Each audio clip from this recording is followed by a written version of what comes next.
You guys can have a seat. Thank you so much. Man, what a great confession. We're calling this, I think you knew this already, the How Great Is Our God Tour.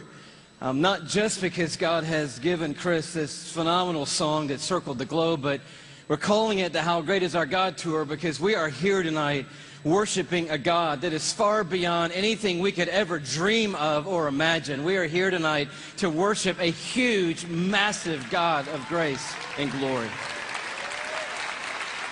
If there's anything that could happen tonight, our heart is that we will leave tonight with at least a couple of things having happened to us. One being that our view of God will be completely blown up all over again, and that the view that we have of God will be expanded in this place tonight. And that we will leave here with the confidence that He is able to hold on to us and hold us together no matter what circumstances come our way in this lifetime. And if you were with us on the Indescribable Tour, we sort of took a swing at that first part, looking at the bigness of God and the greatness of the universe. Anybody make it out to the Indescribable Tour, by the way? A few of you guys were there. The story of it in a nutshell was that the heavens are telling the glory of God.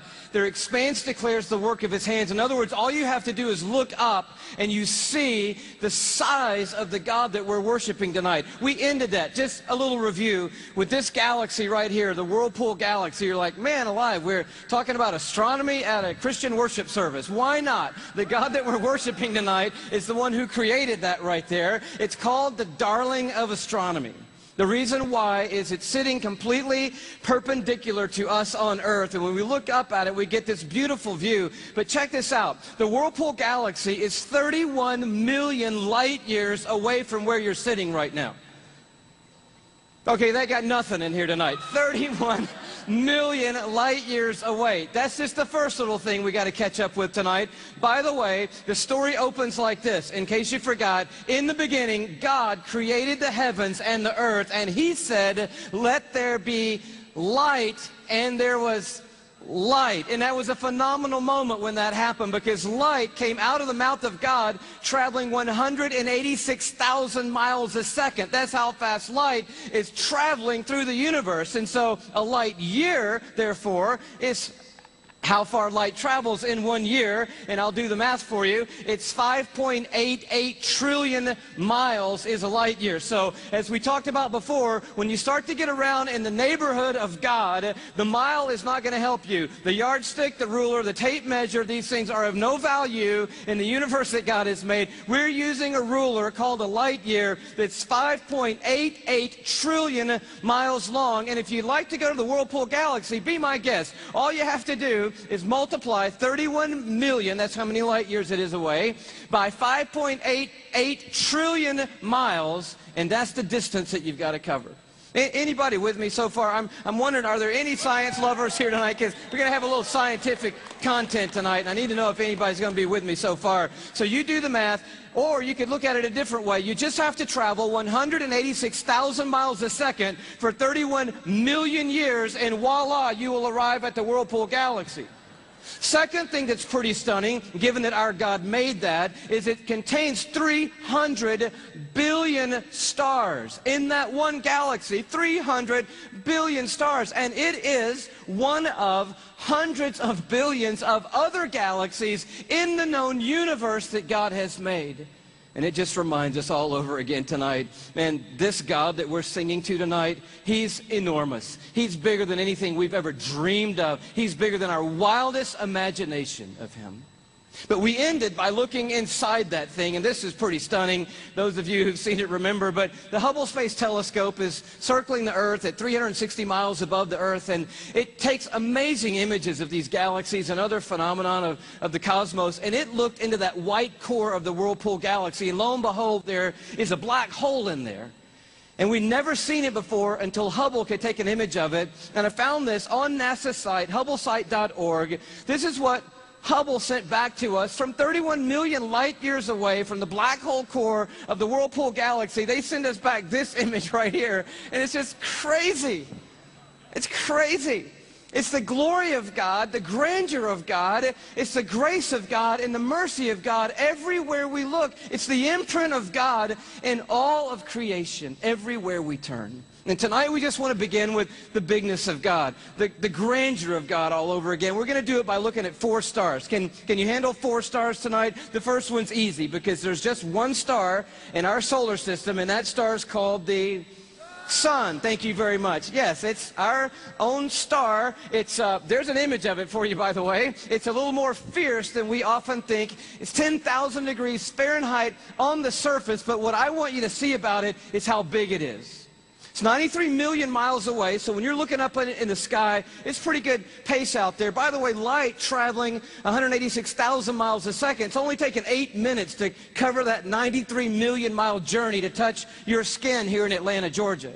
But what I want you to see is the size of it. It's like 1,000,000 times the size of the earth, and that matters to us tonight when you hear what the psalmist said. Listen to his words. By the word of the Lord, this is Psalm 33, the heavens were made. In other words, God didn't lift a finger when he made the universe. By the word of the Lord, the heavens were made. But he goes on to say, their starry hosts by the breath of his mouth.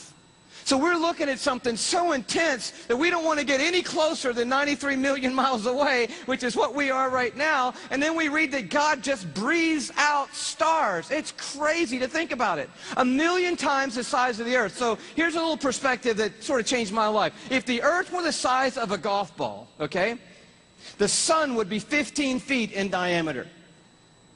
Okay, that didn't seem to move anybody either, so let me try it a different way.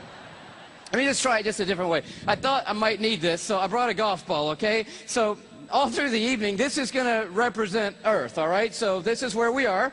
I need everybody in the building to look as closely as you can and find yourself, okay? And when you found yourself, I want you to nod your head so that I know you've located you on the earth, okay? You nodding your head? Okay, you found yourself. If the earth were a golf ball, the sun would be 15 feet in diameter. That's not 15 feet in diameter. Can we blow that up just a hair and maybe give them 15 feet in diameter? So here's a little perspective for you, okay? Is this working for anybody? Here we are on the earth, and that's the sun.